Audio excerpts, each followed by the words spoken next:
भाड़ से अलग होकर जब भी कोई इंसान अपने साथ अकेले में समय बिताता है, तभी उसके दिमाग में नाना प्रकार की चिंताएं जन्म लेने लगती है। मनुष्य की प्रवृत्ति ही ऐसी है कि वह ज़्यादातर समय नकारात्मक ही सोचता है। अपने लक्ष्य को कैसे प्राप्त किया जाए, यह सोचने की जगह वह यह सोचता है कि अगर लक्ष्य पूरा नहीं हुआ तो मैं क्या करूँगा, और इसी प्रकार की गलत विचारधारणा के कारण जीवन प्रांत डर डर कर जीता रहता है। अगर पूरी बुद्धिमानी और सजगता के साथ इस डर को समझा जाए तो यही डर इंसान के पतन का कारण बनता है। ऐसा मनुष्य जो खुद पर संदेह करता है, खुद पर संदेह करता है, भला वह कैसे सफल हो सकता है। लेकिन बुद्धिमानी से अगर इस डर का उपयोग किया जाए तो यही डर उसकी सबसे बड़ी ताकत बन सकता है। काश केवल एक बार उसने खुद पर विश्वास किया होता तो उसे मालूम होता कि उसके डर में उसकी ताकत का रहस्य छुपा हुआ है। यह कहकर सन्यासी चुप हो गया और चुपचाप अपने कदमों पर ध्यान लगाते हुए जंगली घास से आगे बढ़ने लगा। संध्या का समय था। सन्यासी और एक लकड़हारा जंगल से होकर गांव की तरफ निकल रहे थे। सन्यासी के यह सब लकड़हारे को कुछ समझ में नहीं आए। वह सोच रहा था कि डर में ताकत कैसे हो सकती है। डर तो आदमी को कमजोर बनाता है। अपने मन की उत्सुकता को जब वह काबू नहीं कर सका तो उसने सन्यासी से पूछा कि महात्मा, ना आप यह क्या कह रहे हैं कि डर में ताकत होती है? डर तो आदमी को कमजोर बनाता है। उसे तो अपना डर दूर करना चाहिए। करारा अपनी बात पूरी कर पाता उससे पहले ही उसने एक शेर की दहाड़ सुनाई दी। शेर की गर्जन सुनकर लकड़हारे का रोम रोम कांप गया। उसने कान खड़े हो गए। जंगल से आती एक एक आहट उसे साफ सुनाई दे रही थी। उसके कदम वहीं पर जम गए। वह भी नहीं पा रहा था। उसे पता था कि थोड़ी सी हरकत उसकी जान जोखिम में डाल सकती है। उसका दिल तो तेजी के साथ धड़क रहा था, लेकिन फिर भी वह अपनी सांसों पर काबू पाने का प्रयास कर रहा था। कुछ देर बाद जब खतरा टल गया तब सन्यासी ने कहना शुरू किया। सन्यासी ने कहा, अभी तुम डरे हुए थे तो तुम्हारे शरीर का रोम रोम जाग गया था। जंगल से आ रही छोटी से छोटी आहट पर भी तुम्हारा ध्यान लगा हुआ था। तो इस प्रकार अपने मन के कारण तुम होश में आ पाए, तुम पूरा ध्यान लगा पाए। इससे पहले जब तक तुम्हें शेर की दहाड़ सुनाई नहीं दी थी तब तक तुम अपने विचारों में खोए हुए थे। लेकिन जैसे ही तुम्हें शेर की दहाड़ सुनाई दी वैसे ही तुम्हारे सारे विचार गायब होकर अब वर्तमान में उपस्थित हो गए। यदि तुम्हें अभी से शेर बचकर भागना होता या फिर उससे लड़ना होता तो तुम्हें अपने शरीर की वह क्षमता देखने को मिलती जो आज तक जीवन में तुमने खुद भी महसूस नहीं की होगी। जब कोई कुत्ता तुम्हारे पीछे दौड़ता है उस समय तुम्हारी जो रफ्तार होती है वह तुम्हारी आम जिंदगी से कहीं ज्यादा होती है। साधारण जीवन में तुम इतने तेज नहीं दौड़ पाओगे जितना कि एक कुत्ते के सामने दौड़ पाओगे। यह ताकत या कहे कि हमारे शरीर की क्षमता अब भी देखने को मिलती है। जब हमारा मन डर में होता है, किसी डरावनी परिस्थितियों में हमारा मस्तिष्क और हमारा शरीर अपने उच्चतम श्रेणी में काम करता है। जो काम तुम आम जिंदगी में नहीं कर पाते वह तुम्हें डराकर कराया जा सकता है। जहाँ भी तुम्हें डर का एहसास होता है वहीं पर तुम्हारी इंद्रियां पूर्ण रूप से सक्रिय हो जाती है। तुम्हारे कानों की सुनने की क्षमता तेज हो जाती है, दृष्टि एक टक हो जाती है, पूरी सजग हो जाती है, सक्रियता बढ़ जाती है। और जैसे जैसे वह डर खत्म होता है वैसे वैसे तुम सुप्त अवस्था में चले जाते हो, तुम हो जाते हो और तुम्हारी इंद्रियां फिर से आरंभ की स्थिति में चली जाती है। सन्यासी ने लकड़हारे से कहना जारी रखा कि परीक्षा से एक दिन पहले जो याद करने की तुम्हारी गति होती है वह साधारण याद करने की क्षमता से कहीं तेज होती है। सिर्फ एक बार याद किया हुआ तुम्हें परीक्षा के समय याद रह जाता है और तुम जानते हो कि यह सब परीक्षा के डर से ही होता है। इसीलिए डर को दूर करने की जगह इंसान को यह सोचना चाहिए कि वह अपने डर को ताकत में कैसे बना सकता है। जिस प्रकार सुख और दुख, प्रकाश और अंधेरा एक ही सिक्के के दो पहलू होते हैं, उसी प्रकार डर और ताकत भी एक ही सिक्के के दो पहलू होते हैं। जिस प्रकार रोशनी के बिना अंधेरा पूर्ण नहीं होता, सुख के बिना दुख पूर्ण नहीं होता, उसी प्रकार डर के बिना ताकत का भी कोई महत्व नहीं है। लक्कड़हारा सन्यासी के ज्ञान से बहुत प्रभावित हुआ, उसके चरणों से नतमस्तक हो गए और उसने पूछा कि महात्मा, अंधेरे को तो दिया जलाकर रोशनी से भरा जा सकता है, लेकिन अपने डर को ताकत में कैसे बदले, इसके लिए कोई उपाय बताइए। इस पर सन्यासी ने कहा कि डर दो प्रकार के होते हैं, सबसे पहले मानसिक डर और दूसरा शारीरिक डर। सन्यासी ने लक्कड़हारे को समझाते हुए कहना शुरू किया कि मान लो तुम्हें जंगल में होकर गुजरना है और अचानक तुम पाते हो कि तुम्हारे मन में शेर का ख्याल आ गया। अभी तक प्रत्यक्ष रूप से शेर तुम्हारे सामने नहीं आया है, ना उसकी दाढ़ी सुनाई दी, मतलब दूर दूर तक कोई अंदेशा नहीं है। जंगल में शेर मौजूद है, लेकिन शेर का ख्याल आने से तुम्हारे मन में एक डर पनप गया है। अब तुम्हारे उठने वाला एक एक कदम उसी डर से अभिभूत होगा। हर समय तुम्हारे मन में यही ख्याल चलेगा कि कहीं शेर न आ जाए। यह शेर वर्तमान में तुम्हारे सामने नहीं है, यह तुम्हारे भविष्य की कल्पना है। इस प्रकार जो मनुष्य अतीत और भविष्य की चिंताओं में डूबा रहता है, वह मानसिक डर का शिकार होता चला जाता है। इसी विडंबना के कारण वह अपने जीवन में जीतने का भी निर्णय लेता है। वह सारे मानसिक डर से ग्रसित होते हैं। इसीलिए ज़्यादातर मनुष्य पूर्ण रूप से अपने निर्णय पर भरोसा नहीं कर पाते और यही निर्णय या फिर फैसले जो आधे मन से किए जाते हैं, मनुष्य के कार्य को पूरा नहीं होने देते। लेकिन यह भी सत्य है कि मानसिक डर के कारण ही इंसान अपनी तैयारी पूरी करता है। अगर तुम्हारे मन में शेर का ख्याल नहीं आएगा तो तुम शेर से सुरक्षा के लिए कोई कदम नहीं उठाओगे, लेकिन अगर तुम्हें शेर का ख्याल आ गया तो तुम उससे सुरक्षा के लिए कोई ना कोई तरीका जरूर अपनाओगे। इसीलिए मानसिक डर बेकार नहीं होता, वह आपकी सुरक्षा को और ज़्यादा मजबूत भी करता है। लेकिन समस्या तब शुरू होती है जब आप चाहकर भी कुछ नहीं कर सकते, इसके बावजूद आप मानसिक डर से झेल रहे होते हो।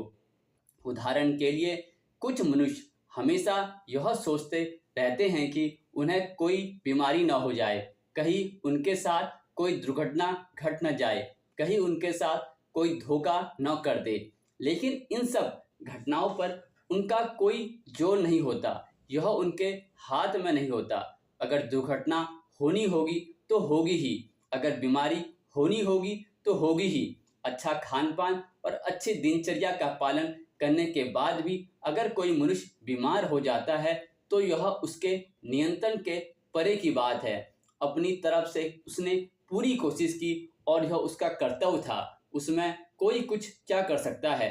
जो घटनाएं इंसान की पहुंच से परे होते हैं वह उनसे भी परेशान होता है, उनसे भी उसका मन घबराता रहता है और यही मानसिक डर उसके पतन का कारण बनता है। और यही मानसिक डर अगर सही तरीके से इस्तेमाल किया जाए तो मनुष्य समझदार और अनुभवी कहलाएगा। जो इंसान यह सोचता है कि कांटे से दर्द देने के लिए ही बने हैं, वह यह भूल जाता है कि कांटे की फूलों की रक्षा करते हैं। इसी प्रकार एक ज्ञानी मनुष्य किसी भी चीज का उपयोग अपने सकारात्मक तरीके से कर सकता है, लेकिन एक अज्ञानी मनुष्य अपनी अज्ञानतावश उन चीजों को भी छोड़ देता है जो उसके लिए उपयोग होती है। विवेकशील मनुष्य फेंके गए पत्थरों का भी महल खड़ा कर देता है, लेकिन एक वैज्ञानिक मनुष्य उन पत्थरों को दूसरे पर फेंकता है। अगर किसी मनुष्य को अपने मानसिक डर को ताकत में बदलना है तो उसके कुछ नियम हैं, कुछ उपाय है। सबसे पहला उपाय, अपने विचारों का निरीक्षण। अगर हम अपने जीवन में अपने विचारों का निरीक्षण करेंगे तो हम पाएंगे कि ज़्यादातर विचार हमारे काल्पनिक होते हैं, इसलिए जो डर उन विचारों के कारण पनपता है वह भी काल्पनिक होता है।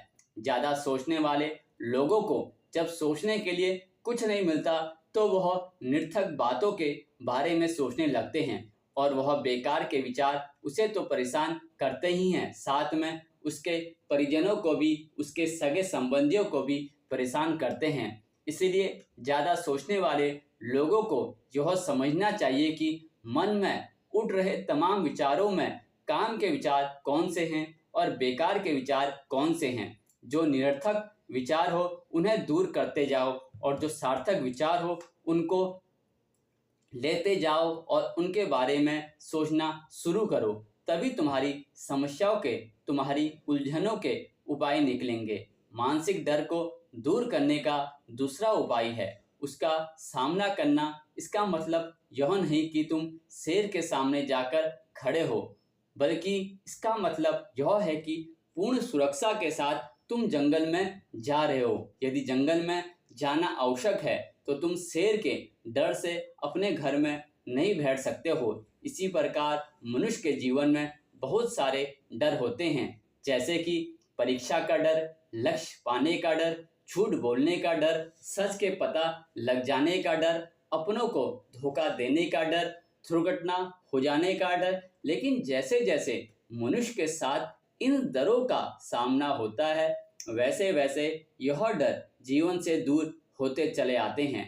अगर तुम इससे बचने का प्रयास करते हो तो यह जीवन भर तुम्हें सताते रहेंगे और यह तभी दूर हो सकते हैं जब तुम इसका सामना करो।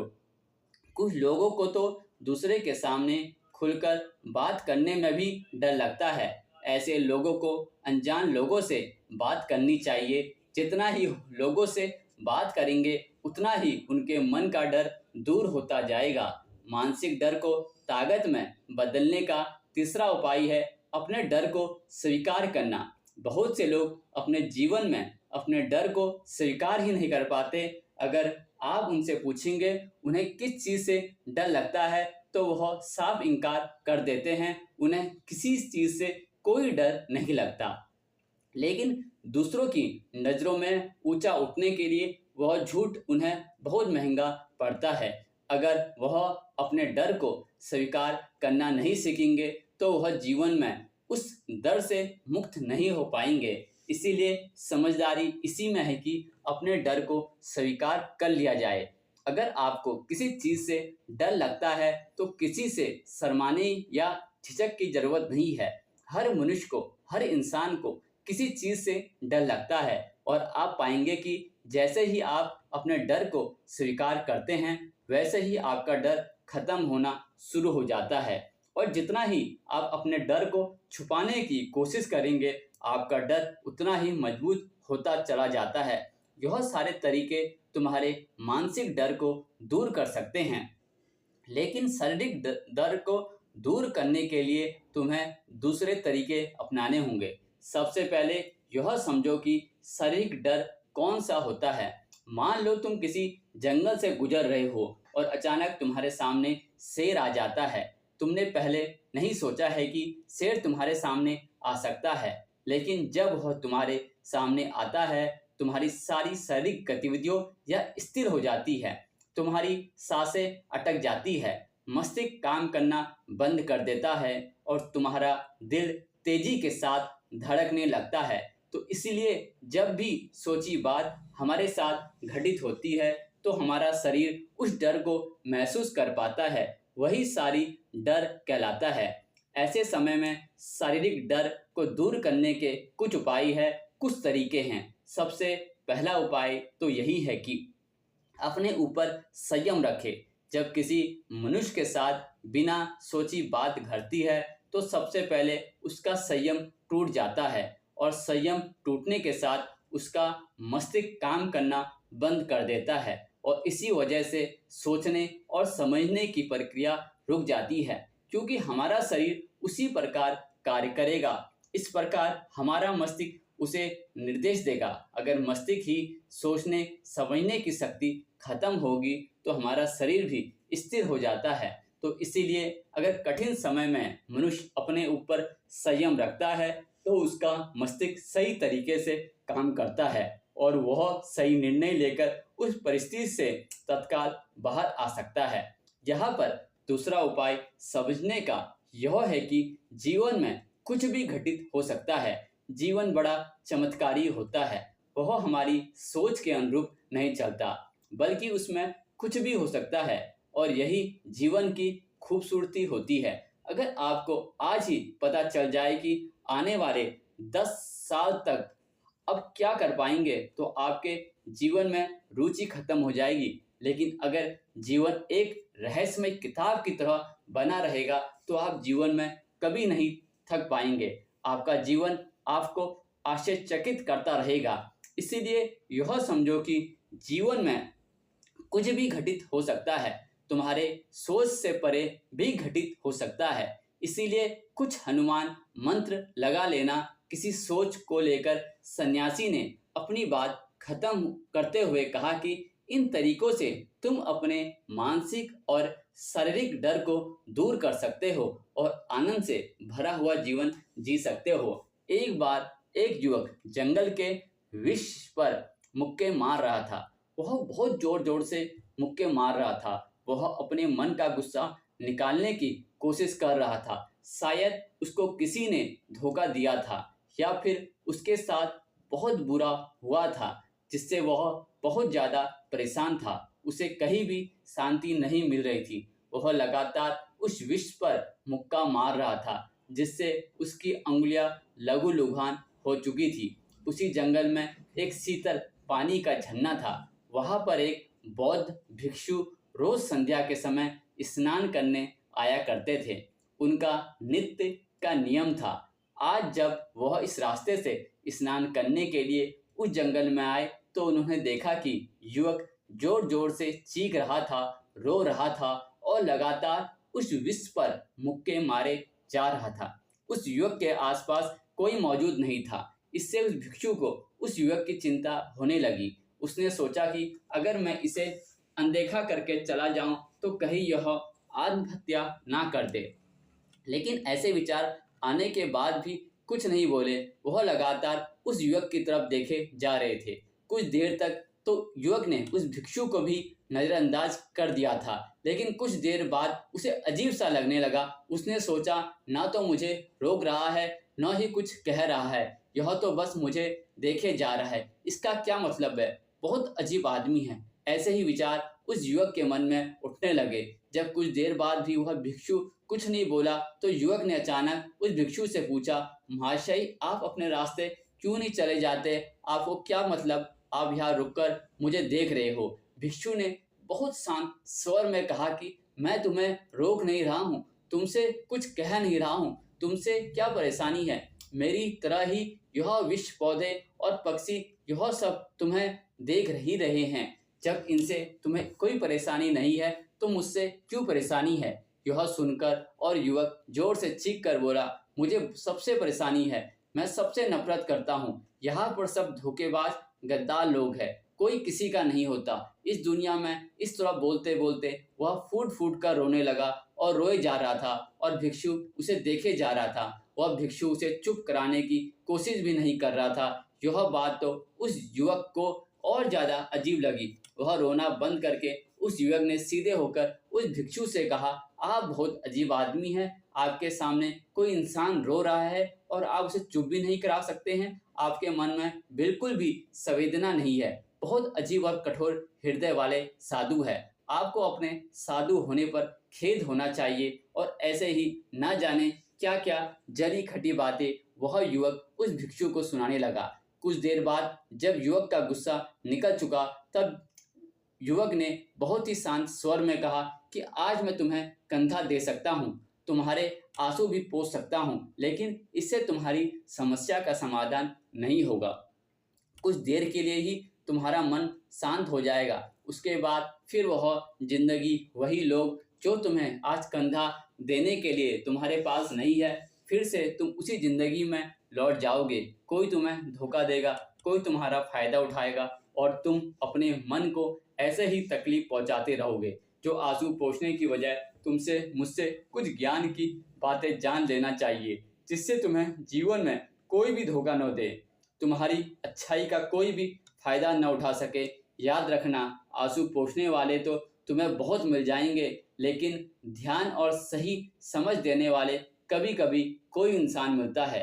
भिक्षु ने उसे बताया कि मैं पास के ही झरने में स्नान करने के लिए जा रहा हूँ, बहुत ही शीतल पानी है, वहां आकर तुम चाहो तो तुम भी मेरे साथ चल सकते हो। यहाँ पर अकेले परेशान होने से अच्छा है कि तुम झरने के शीतल पानी में स्नान करो, जिससे तुम्हारा दिमाग, मन, मस्तिष्क और तुम्हारे शरीर सब कुछ पवित्र हो जाएगा। यह सुनकर वह युवक उस भिक्षु के पीछे पीछे तो चल गया। जंगल के बीचों बीच रास्ता झरने की तरफ जाता है।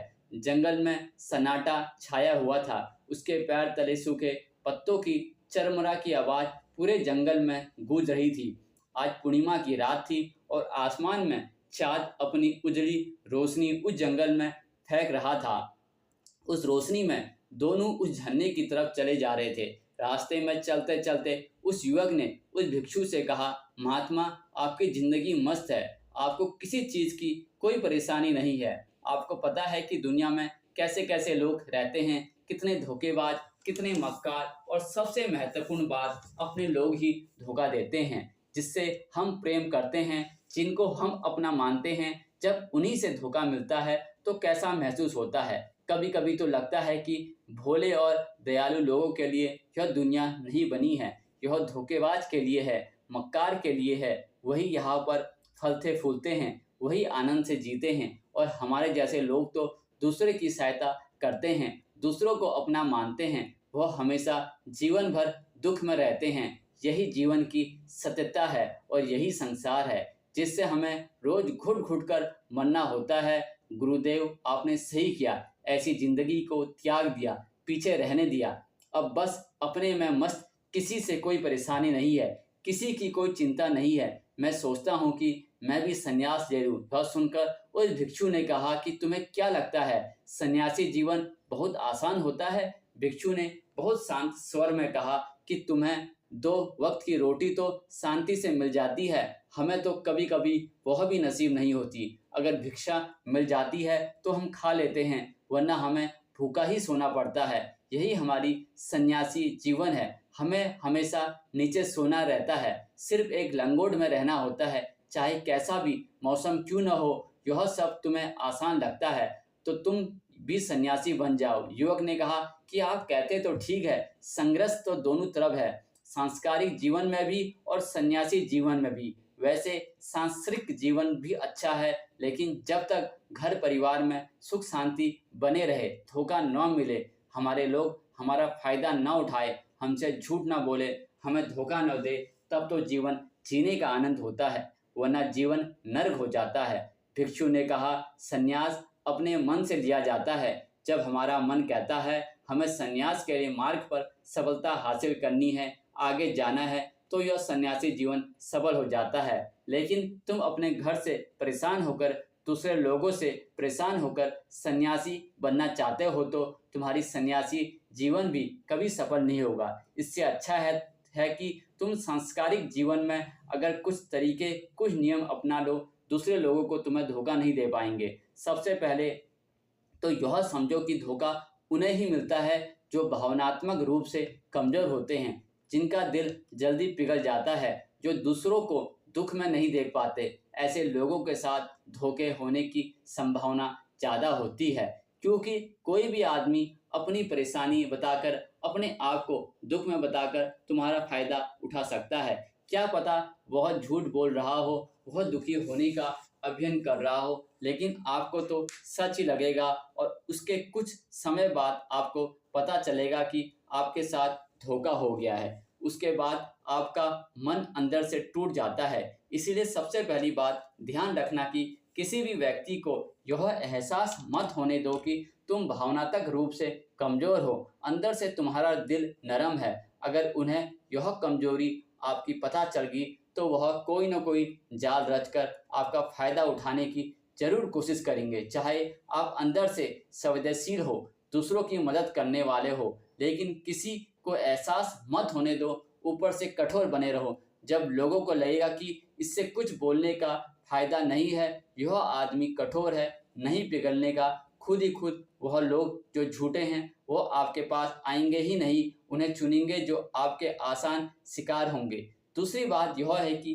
वह बहुत जल्दी दूसरों पर विश्वास कर लेते हैं और हमारी जल्द विश्वास करने की आदत हमें हानि पहुंचाती है।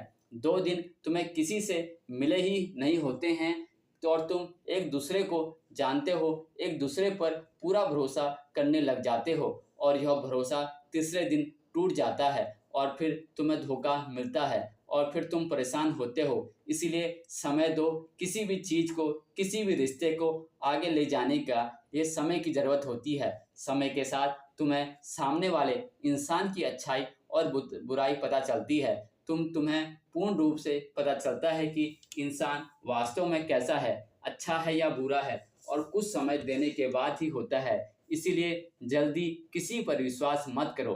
तीसरा तरीका, समझने के लिए तुम्हें ऐसे लोगों को समझना होगा जो दूसरों की चापलूसी करते हैं। जो कुछ लोगों की आदत होती है चापलूसी करने की, आपके सामने आपकी तारीफ करेंगे या आपके बारे में अच्छा अच्छा बोलेंगे और आपको लगेगा कि यह इंसान कितने अच्छे हैं, मुझे कितना प्यार करते हैं, लेकिन वास्तव में उनकी यह चापलूसी एक जाल होती है ताकि वह आपका दिल जीत सके और उनको चापलूसी करने का मौका मिलता है।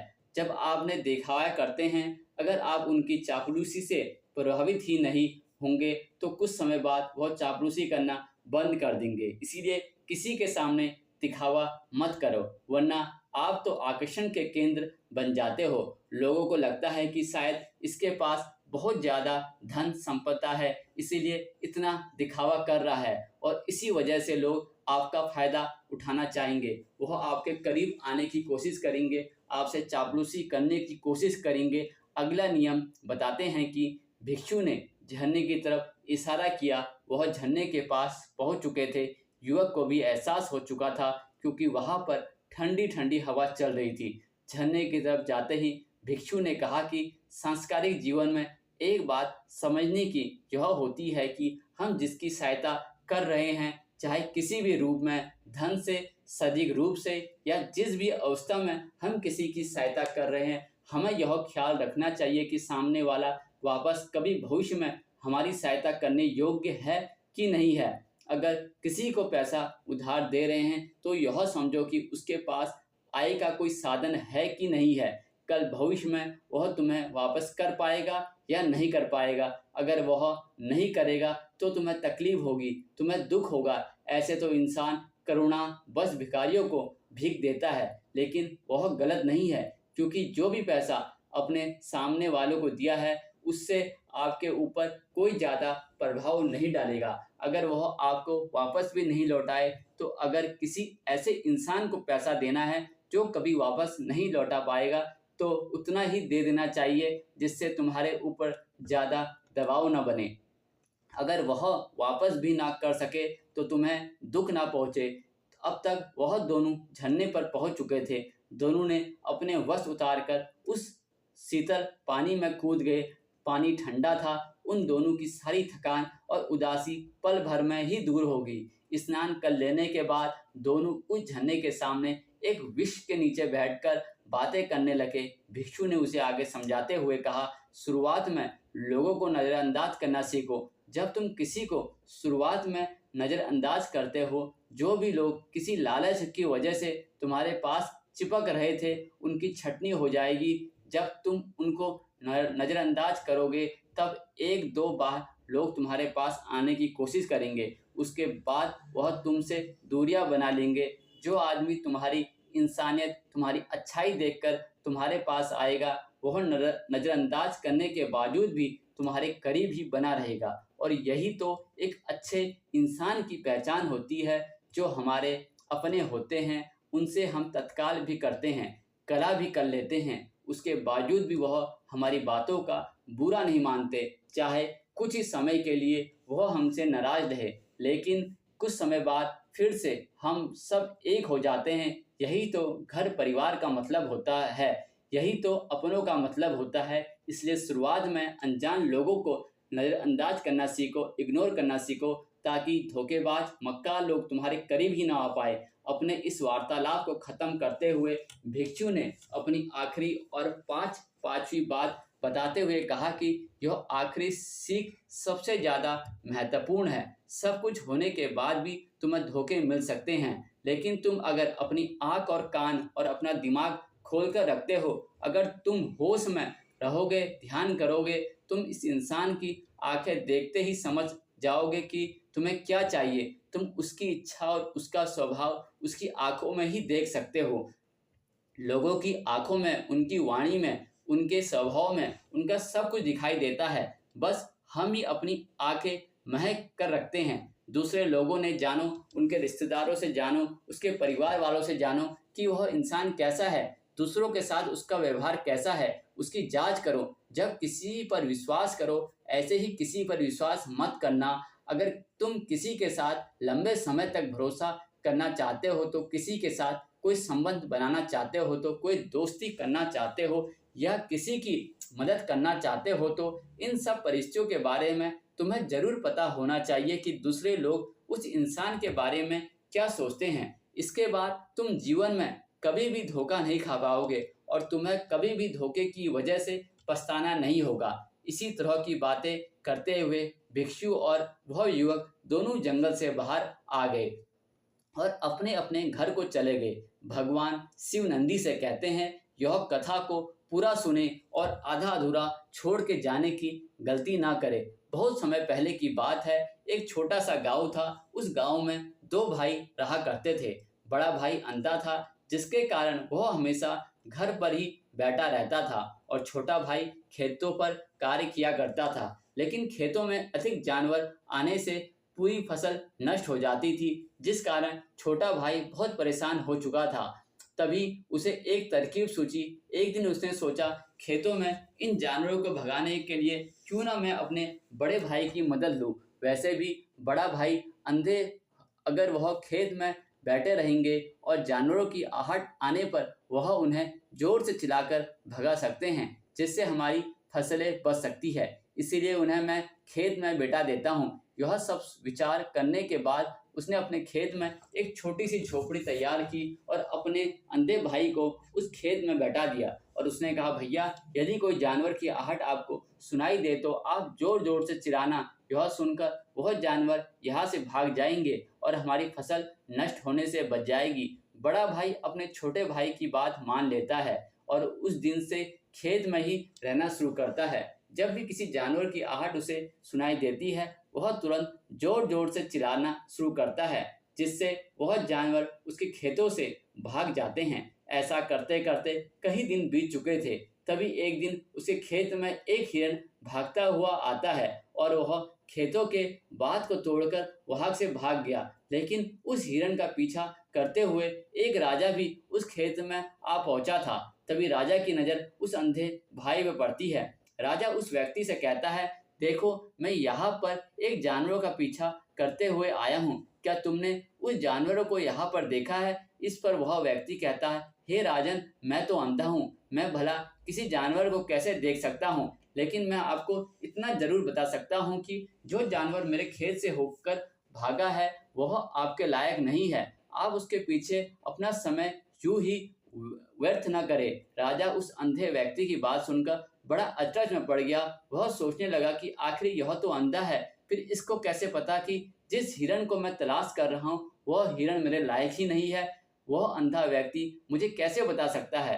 तभी राजा उस अंधे व्यक्ति से कहता है, कहीं तुम मुझसे झूठ तो नहीं कह रहे हो? एक तरफ तुम यह कह रहे हो तुम अंधे हो और दूसरी तरफ तुम यह कह रहे हो कि जो जानवर यहाँ से भागा है वह मेरे लायक नहीं है। इस पर वह अंधा व्यक्ति कहता है, हे राजन, जिस आप एक हिरन समझ रहे हैं, असल में वह एक हिरन नहीं बल्कि एक हिरनी है और वह गर्भवती है। और जहाँ तक मुझे ज्ञान है, मैंने कभी किसी राजा को किसी गर्भवती हिरनी का शिकार करते हुए नहीं सुना है, और इसी कारण मैं आपसे यह कह रहा हूँ वह आपके लायक नहीं है। आप उसके पीछे अपना समय व्यर्थ न करें। यह सुनकर राजा और भी अचरज में पड़ गया और सोचने लगा कि आखिर यह अंधा आदमी यह कैसे जान सकता है कि वह हिरनी है और गर्भवती है।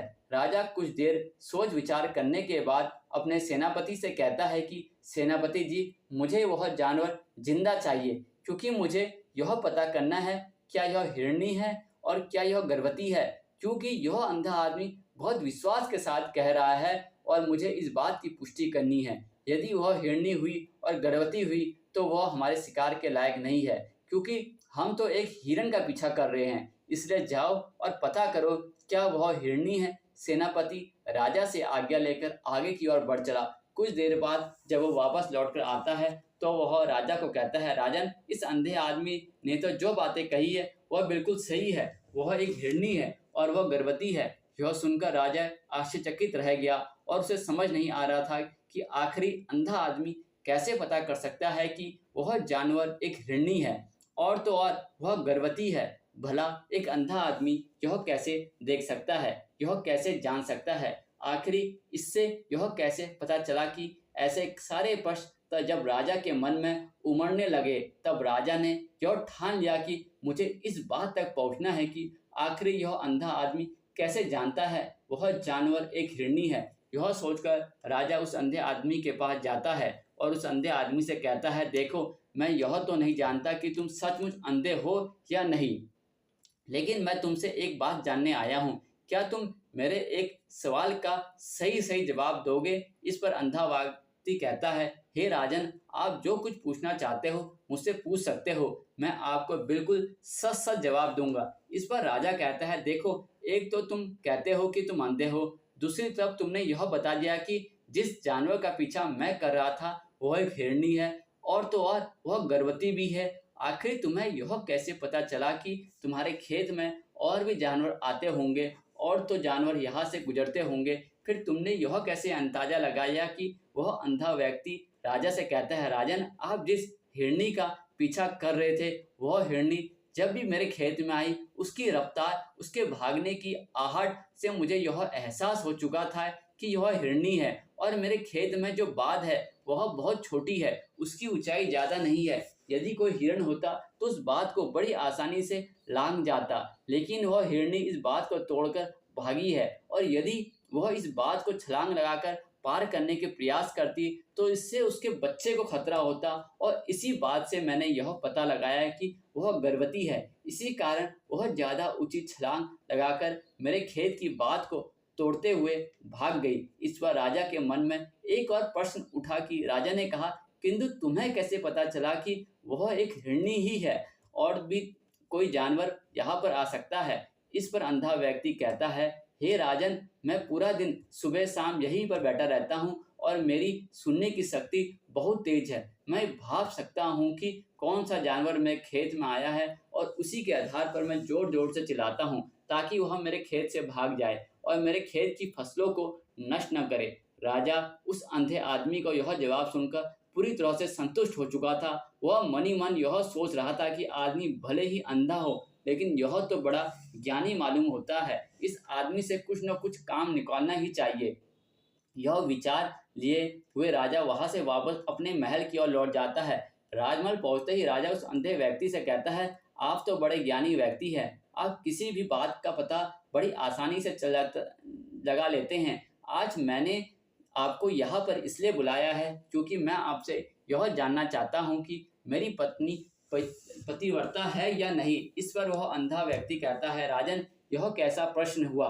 इस पर राजा कहता है, मैं आपसे बिल्कुल उचित प्रश्न किया है, मुझ पर इस प्रश्न का उत्तर दीजिए। इस पर वह अंधा आदमी कहता है, हे राजन, यह सारी बातें जाने दीजिए, आपकी शादी को इतने साल बीत चुके हैं, अब आप यह बात क्यों जानना चाहते हैं? आपके मन में ऐसे प्रश्न क्यों उठ रहे हैं? इस पर राजा जिद करते हुए कहता है, देखो, आपको मुझे सारे प्रश्नों के उत्तर देने ही होंगे। यदि आप मुझे इस प्रश्न का उत्तर नहीं देंगे तो मैं आपकी मृत्यु दंड दे दूंगा। राजा के मुख से यह बात सुनकर वह अंधा व्यक्ति कहता है, हे राजन, यदि आप इस प्रश्न का उत्तर चाहते हैं तो उसके लिए आपको मेरा एक और काम करना होगा। राजा कहता है, बोलो मुझे क्या काम करना होगा। इस पर व्यक्ति कहता है, इसके लिए आपकी पत्नी को मेरे साथ कमरे में अकेला छोड़ना होगा। उस अंधे व्यक्ति की यह बात सुनकर राजा पहले तो क्रोधित हो जाता है, लेकिन फिर कुछ सोच विचार करने के बाद वह उस व्यक्ति की बात मान लेता है और अपने सेनापति को आदेश देता है कि सेनापति जी, इस व्यक्ति को और मेरी पत्नी को एक कमरे में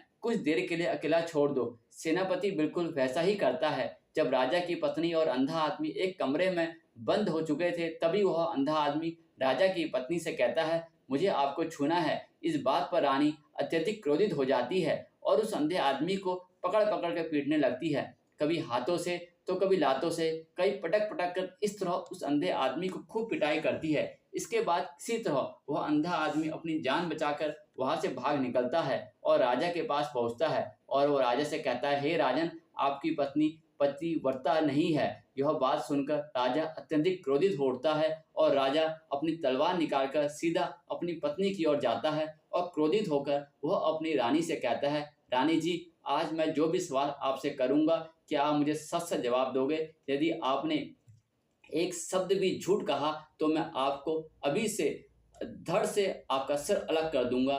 चाहे आगे बड़े राजा कहता है, मुझे बताइए आप पतिव्रता है या नहीं। इस पर रानी कहती है, राजन, आप भले ही मुझे जान से मरवा दीजिए, लेकिन मैं पतिव्रता नहीं हूँ। राजा यह बात सुनकर बहुत खुश हुआ, क्योंकि उस अंधे आदमी ने जो किया वह बिल्कुल सच था। यह बात सुनकर तुरंत ही राजा उस आदमी के पास पहुंचता है और आकर उस अंधे आदमी से कहता है, तुम्हें कैसे पता चला कि मेरी पत्नी पतिव्रता नहीं है? इस पर वह अंधा आदमी कहता है, हे राजन, बड़ी सीधी सी बात है, मैंने तो आपकी पत्नी से बस इतना ही कहा था कि आपको छूना है। इस बात पर वह इतना क्रोधित हो उठी कि उन्होंने गुस्से में आकर मुझे लात घूंस से पीटना शुरू कर दिया। भला कोई औरत किसी और मर्द को कैसे छू सकती है? लेकिन उन्होंने आप देखा न ताव देखा, बस लात घूंस से बरसाने शुरू कर दिए, और वह भी एक तो छूना ही हुआ, और एक पतिव्रता नारी कभी भी प्राय मर्द को नहीं छूती है। जब मैंने उसे छूने के लिए कहा तो वह मुझे